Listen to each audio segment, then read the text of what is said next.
꽤 오래 전의 일입니다. 저희 아이들이 초등학교에 가기 전의 일로 기억이 되니까 상당히 오래됐죠. 이 동암역 남광장에서 그 교통공단 아시죠? 그 간서고구리 지하도 있는 그쪽으로 쭉 올라가다 보면 거의 길이 큰 길에 마주하는 그쯤에 칼국수집이 하나 있습니다. 근데 거기가 정식을 시키면 보쌈 조금하고 칼국수를 주는 그런 메뉴가 있는 집입니다. 아이들이 잘 먹기도 하고 뭐 저희들도 좋아해서 간혹 그 집을 가곤 하는데, 그때 아이들이 아직 어릴 때니까 뭐 일부러 가르치는 것도 있었고 아이들의 성향도 그런데 그곳에는 신발을 벗고 들어가거든요. 그래서 아이들이 그 식당을 가게 되면 신발을 반드시 반듯하게 정리하게 하고, 그 약간 연세 지긋하신 내외분이 운영하시는 식당인데 꼭 들어갈 때 나올 때 인사를 하게 합니다. 그리고 식사를 할 때도 주변 사람들에게 방해가 되지 않도록 조용하게 먹게 하고 큰 소리 내지 않도록 그렇게 함께 식사하고 가르쳤던 그런 기억이 있습니다. 아이들의 입맛이 뭐 자라면서 조금씩 변하니까 한동안 가지 않다가 오래간만에 그 집에 갔는데, 그 바깥 어르신, 바깥 식당 주인분이 메뉴를, 저희가 시킨 메뉴를 확인하면서 그런 말씀을 하시는 거예요. 목사님, 이거 맞죠? 근데 저는 그분을 식당 외에서는 뵌 적이 없거든요. 그분도 저희 교회를 다니시지 않고 어떻게 제가 목사란 거를 알게 되셨을까 궁금하기도 합니다. 근데 그 말을, 목사님이라는 그분의 말을 듣는 순간 적잖이 놀랐던 기억이 있습니다. 물론 예전에 저희가 살았던 집이 한 동짜리 아파트이기 때문에 저는 동네 분들을 몰라도 동네 분들은 저를 아시는 분이 꽤 많으셨거든요. 그래서 엘리베이터만 타면 갑자기 목사님 이러면서 말을 걸어오시는 분도 계셨고, 작은 마을이었으니까 그것이 가능했는데 어떻게 그분이 알게 됐을까?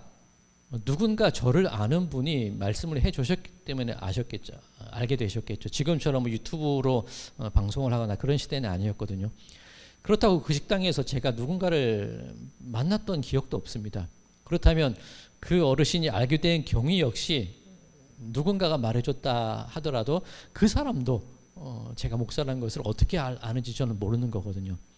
근데 그 말씀을 듣는 순간 참 다행이다 싶었던 게, 만약에 뭐 제 행동이 좀 엉망이었다거나 좀 누군가를 불쾌하게 만드는 언행이나 아니면 좀 테이블을 엉망으로 만들었던 그런 습관들이 저에게 있었다면 목사에 대한 평가가 알게 모르게 그분에게서 내려지는 일이 일어나지 않았을까, 그런 생각이 들기도 합니다. 그래서 참 다행이다 그런 생각을 했던 기억이 있습니다.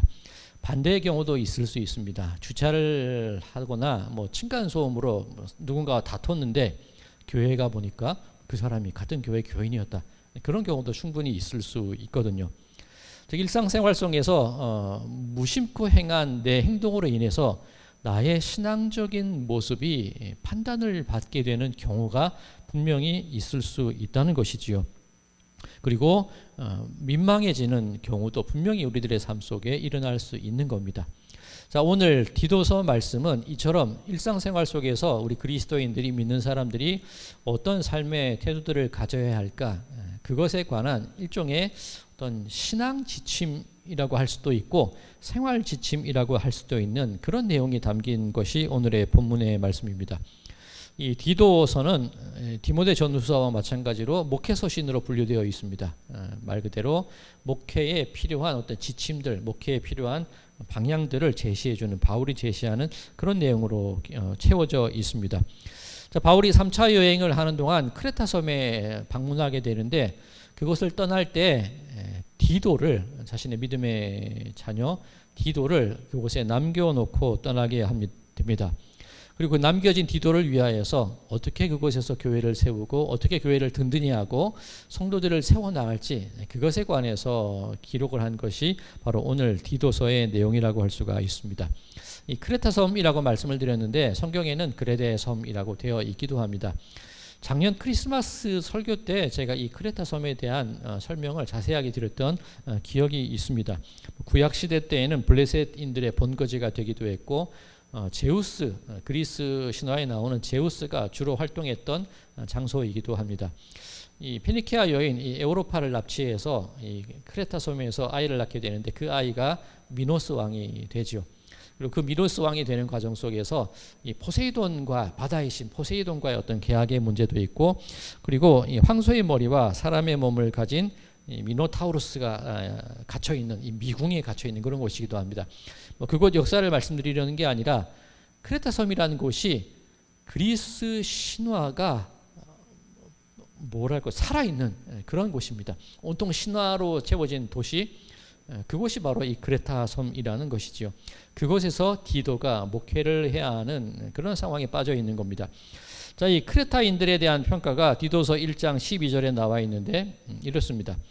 그레데인 중에 어떤 선지자가 말하되 그레데인들은 항상 거짓말쟁이며 악한 짐승이며 배만 위하는 게으름뱅이라 하니, 이 한 민족 한 마을에 대한 평가가 너무 냉혹할 수도 있는데 그럴 수도 있을 것 같습니다. 당시 이 지중해 해상무역을 통해서 넉넉한 생활환경 속에서 살았고 각종 어떤 신화, 그리스 신화에 나오는 그런 영향을 받고 살았고, 그러다 보니까 좀 물러난 삶을 살기도 했습니다. 그리고 지중해 연안에 그런 기후 탓도 있을 수 있겠죠. 좀 느긋한 성격들, 그런 것이 이 거짓말장이, 악한 짐승, 배만 위하는 게으름뱅이, 이런 평가를 낳게 했을 수 있을 것 같습니다. 어쨌든 이 디도가 목회하는 환경이 그렇다는 거예요. 온통 제우스 신화에 대한 이야기들, 그것이 하나님을 믿는 신앙과 섞여 있을 수 있는 위험도 있습니다. 그리고 디도서 1장을 보면 이 할레파라는 사람들이 있는데, 유대인들로서 크레타 섬에 살았던 사람들이 역시 할례를 받아야 된다는 잘못된 가르침을 주는 그런 경우들이 교회 안에 있었다는 얘기입니다. 즉 제우스 신화와의 어떤 혼란, 혼돈, 그리고 그곳에서 영향을 받게 되는 그런 물러난 생활들, 그리고 예수 그리스도를 믿음에 있어서 유대교의 악한 영향들, 이런 일들이 교회에 악한 영향을 끼치고 있는 것이 이 그레데 교회의 환경이었다는 겁니다. 자, 그곳에서 무너져가는 신앙의 모습들, 무너져가는 가정의 모습들을 바라보면서 그 가정과 교회를 굳건히 세워야 할 책임이 이 디도에게 맡겨져 있는 겁니다. 그 어깨가 참 무거웠겠지요. 자, 그렇다면 그 당시 이 교회가 경험하고 있던 모습들, 세상을 향해서 교회가 평가받는 모습들이 어땠는지 그것을 간접적으로 알 수 있는 부분이 몇 군데 있습니다. 이 5절 하반절에 보면 이렇게 생활하라, 그 다음에 나오는 부분입니다. 5절 하반절, 하나님의 말씀이 비방을 받지 않게 하려 함이라. 달리 말하면 지금 하나님의 말씀이 비방을 받고 있다는 얘기입니다. 성도들의 어떤 생활의 모습들, 신앙의 모습을 통하여서 하나님이 비방을 받는다는 거예요. 오늘날은 어떤 모습으로 나타납니까? 제가 참 듣기 싫어하는 말인데 죄송한 표현입니다만 개독교라는 말을 쓰는 것이 현실이거든요. 하나님이 비방받는 거예요. 우리의 행동 때문에. 자, 8절 하반절에도 이 당시 교회에 대한 평가들이 있습니다. 우리를 악하다 할 것이 없게 하려 함이라. 바꿔 생각하면 그리스도인들은 악하다는 평가를 받고 있다는 겁니다. 지금으로 치자면 아니 교회 다니는 사람들이 왜 그래? 그 얘기 듣고 있다는 거죠. 자, 그러면 이 크레타 섬 교인들이 일상생활에서 행하는 태도들로 인하여서 하나님의 말씀이 비방을 받고, 아니 교회 다니는 사람이 왜 그래? 사람들이, 성도들이 비난받고 있는 일들이 일어나고 있는 상황이라는 겁니다. 자, 이런 일들은 오늘날 우리들에게도 충분히 나타나고 있고 실제로 우리의 현실 속에서 일어나고 있는 모습들입니다. 그러면 오늘 본문 디도서 말씀은 그 당시 크레타 섬에 목회하는 디도에게만 해당되는 말씀이 아니라 오늘을 살아가는 우리들도 분명히 보고 익히고 배워야 할 그런 말씀일 것입니다. 자, 우리가 잘못하면 우리만 욕먹으면 되는데 그게 아니라는 거죠. 하나님의 말씀이 비방을 받고 교회가 비난받는, 비방을 당하는 그런 일이 일어난다는 얘기입니다. 자, 그렇다면 우리들은 어떻게 해야 될까? 그렇게 비난받고 비방받는 상황 속에서 우리 그리스도인들은 어떤 삶의 모습을 살아가야 될까? 그것이 이제 기록되어 있습니다. 1절 말씀입니다. 오직 너는 바른 교훈에 합당한 것을 말하여. 자, 바른 교훈, 이 건전한 교훈이라고 이 각조가 되어 있기도 한데 바른 교리를 의미하기도 하고 성경 말씀이 주는, 하나님의 말씀이 주는 교훈을 의미할 수도 있을 겁니다. 자, 쓰여진 성경의 말씀이 우리들이 말하는 말과 같아야 된다는 뜻이지요. 즉 우리 일상생활에서 말하는 우리의 말과 우리의 언어와 우리가 사용하는 단어와 성경에서 말씀하시는 하나님께서 우리에게 주시는 단어가 같아야 된다는 그런 의미입니다.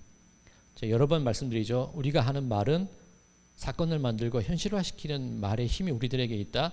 우리가 하는 말이 얼마나 중요한지를 알아야 된다. 그런 말씀을 종종 드렸습니다. 자, 그런데 쓰여진 말씀, 하나님의 말씀과 우리가 하는 말이 일치되지 않는 경우가 너무나 많아요. 성경에 이웃을 사랑하라, 원수를 사랑하라 분명히 기록되어 있고 말씀하셨는데 우리가 쓰는 말은 어떻습니까? 아유, 저 사람은 좀 안 나타났으면 좋겠어. 뭐 혼잣말이 되었건 함께 누군가와 대화를 하는 가운데 나오는 말이었건 그런 말을 우리들이 쓸 때가 있단 말이죠. 하나님의 말씀과 우리의 말이 일치되지가 않아요. 우리의 말이 합당하지 않은 말을 우리들이 사용하고 있다는 겁니다. 자, 그런 말 때문에 우리의 그 말 때문에 하나님의 말씀이 비방을 받고 있다는 겁니다. 자, 계속해서 2절입니다. 늙은 남자로는 절제하며 경건하며 신중하며 믿음과 사랑과 인내함에 온전하게 하고. 자, 뭐 나이 많은 남성일 수도 있습니다. 뭐 절제, 자제력이 있어야 되고 신중해야 되고 인내, 이 덕목이 있어야 되고 쉽게 말하면 쉽게 화를 내면 안 되고 조급하면 안 되고 품어줄 수 있는 마음의 넉넉함이 있어야 되고 그런 내용일 겁니다.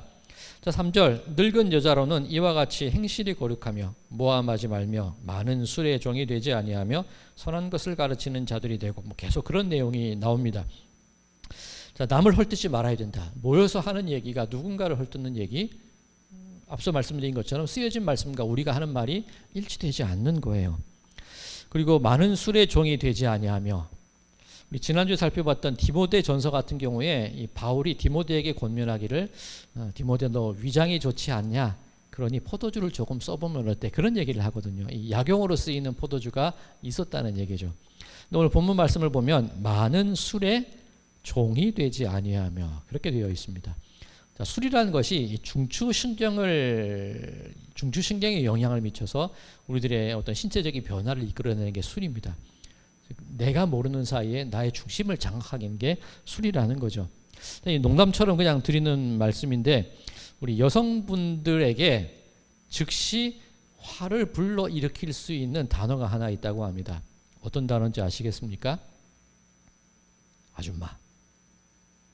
그 한마디로 여성들의 마음을 굉장히 막 분노에 차게 만들 수 있다 그럽니다. 실제로 어떻게 반응하는지는 모르겠습니다만 제 경우에 이것도 뭐 몇 년 전의 일인데 건강검진을 받으러 병원에 갔는데 그 코디네이터라 그러나요? 그 간호사분들이 건강검진 받는 그 코스들을 같이 안내하면서 이 차트를 들고 체크를 해주시잖아요.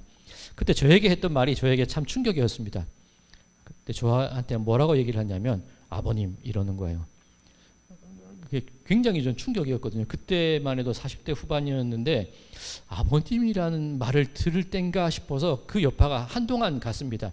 생각해 보니까 20대 초반의 그 간호사분들이라면 제가 결혼만 일찍 했다면 그만한 딸이 있을 것 같아요. 그러면 그 간호사분 눈에는 제가 아버님으로 보였겠죠. 근데 저는 제가 그 연배에 안 들었다고 생각을 하는 거죠. 즉 내 의지를 넘어서 나에게 충격을 주는 그런 말들이 있습니다. 즉 내가 의도하지 않게 중독되어져 버린 일들이 우리들에게 얼마든지 있을 수 있다는 거죠.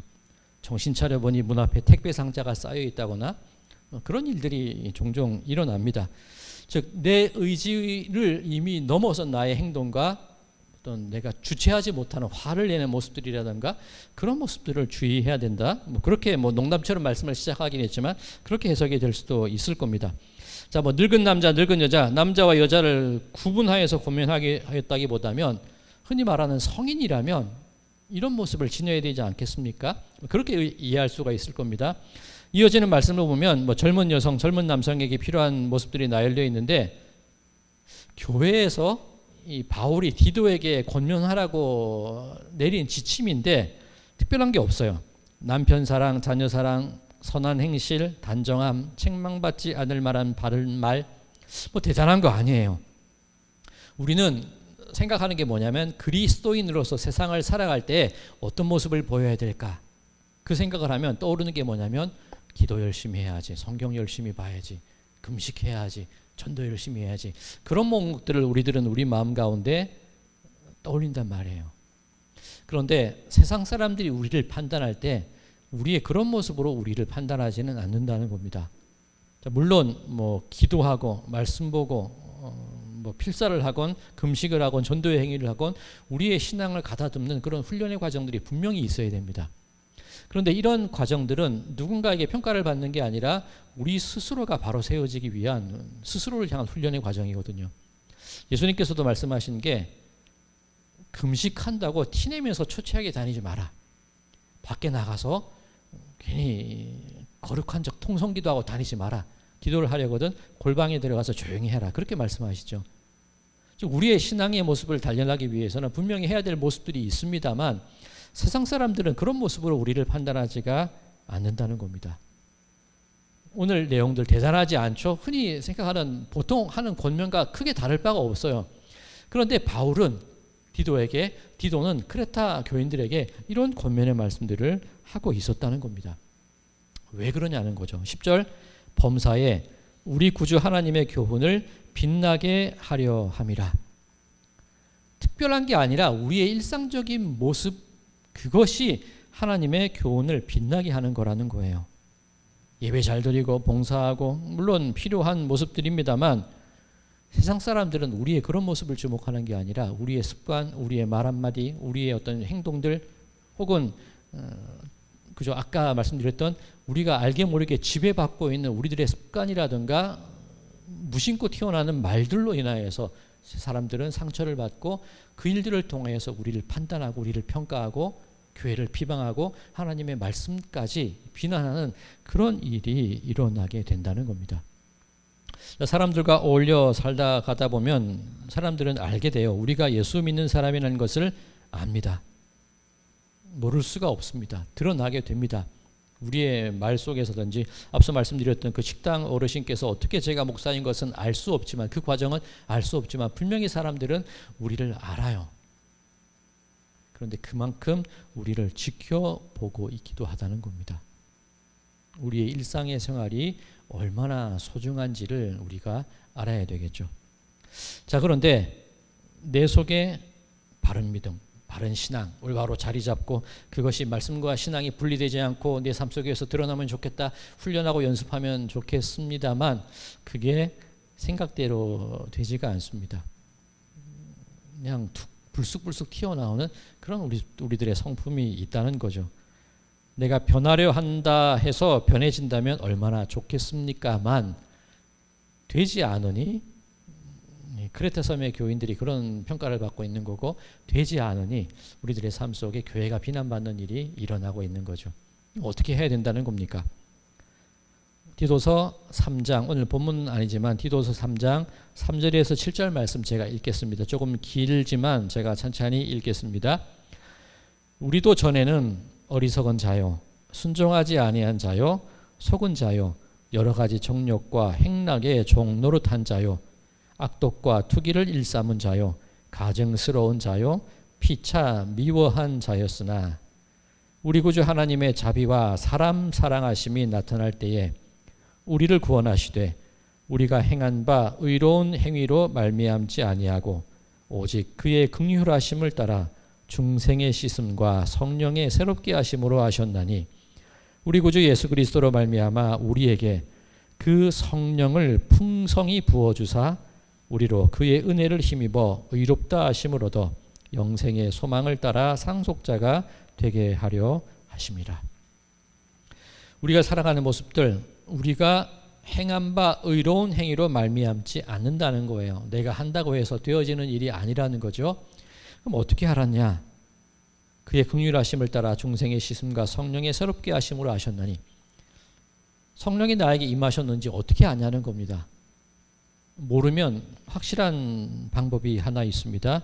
그게 뭐냐면 우리 스스로를 어떻게 생각해야 되느냐는 거죠. 나는 하나님의 긍휼하심을 받은 사람이야.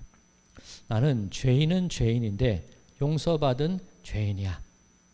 내가 이런 대접을 받고 있는 게 내가 잘나서가 아니라 하나님이 좋으신 분이기 때문에 나에게 그런 대접을 해주고 계셔. 그게 우리가 우리를 바라보는 근본된 모습이라는 거죠. 한마디로 말해서 디도서 3장 7절에 있는 것처럼 내가 하나님의 상속자라는 그 의식을 가지고 살아가라는 겁니다. 노력해야지. 아니 오늘 이 본문의 말씀을 쭉 보면 뭐 윤리, 도덕, 선행 그것과 무슨 차이가 있습니까? 근데 차이가 있다는 거예요. 착하게 살아야지, 윤리를 지켜야지, 도덕을 지켜야지 그 말이 아니라 우리의 존재가 누군지를 먼저 알라는 겁니다. 용서받은 자요, 나는 상속자라는 겁니다. 그러면 상속자의 합당한 행동을 해야 되는 그 책임감과 그 의무감, 그것이 우리에게 있다는 거죠. 그러니까 선행을 해야 해서 하는 게 아니라, 제가 한동안 말씀을 드리지 않았는데 우리가 급이 있다고 말씀을 드리잖아요. 우리의 존재가 이래봬도 하나님의 상속자야? 말만 그러지 말고 상속자의 합당한 말과 행동과 습관들이 우리들에게서 자연스럽게 나와야 되죠. 그럼 그 행동의 근원이 나에게 있는 것이 아니라 하나님이 주신 긍휼에, 성령이 부어주신 그 은총에 내가 활동하는 내 행동의 엔진이 그곳에 있다는 것, 그것을 우리가 알고 살아가자는 겁니다. 오늘 이 디도서 1장이 시작될 때 바울이 그 얘기를 먼저 하고 시작을 해요. 디도서 1장 1절입니다. 하나님의 종이요 예수 그리스도의 사도인 나 바울이. 바울 스스로를 어떻게 소개합니까? 예전에는 가말리엘이 문화생이요, 뭐 어떻게 했고 누구의 자손이요. 그런데 이제 자기 자신을 어떻게 규정하냐면 나는 하나님의 종입니다. 예수 그리스도의 사도, 예수님께 보냄을 받은 사람입니다. 즉 내 자격을, 내 존재를 그렇게 정의하고 나니까 그 존재에 맞는 행동이 나에게서 자연스럽게 나올 수밖에 없다는 거죠. 나 바울이 사도된 것은 하나님이 택하신 자들의 믿음과 경건함에 속한 진리의 지식과 영생의 소망을 위함이라. 내가 하나님의 종이요 예수 그리스도에게 보냄받은 사람임을 내가 안다면 그런 나에게서 자연스럽게 나오는 행동들은 믿음과 경건함에 속한 진리의 지식, 영생의 소망을 다른 사람들에게 퍼뜨리는 그 일을 안 할래야 안 할 수 없는 존재가 될 수밖에 없다는 겁니다. 이게 성령에 의해서 내가 변화되었다는 그런 의미가 될 것입니다. 사랑하는 성도 여러분들, 내가 누군지 명확히 알고 살아가시기 바랍니다. 나는 하나님의 보냄을 받은 사람, 예수님의 보냄을 받은 사람, 하나님의 종, 나는 상속자야. 그 기억으로 살아갈 때에 오늘 본문에서 중요한 말을 택하라고 한다면 저는 이 말을 택하고 싶어요. 하나님의 교훈을 빛나게 하는 사람이다. 나는 내 행동, 내 말, 내 습관, 일상 속에서 마주치는 사람들과의 그런 모든 행동들이 나로 말미암아 하나님의 교훈을 빛나게 만들 수도 있고 하나님의 교훈을 비난받게 만들 수도 있다는 것, 그걸 알고 살아가는 우리가 되시자는 거예요. 자, 우리들의 자의식, 하나님의 상속자임을 기억하심으로 부디 제발 하나님의 교훈을 세상 가운데 빛나게 만드시는 그런 우리 성도님들의 삶이 되시기를 주님의 이름으로 간절히 축원드립니다.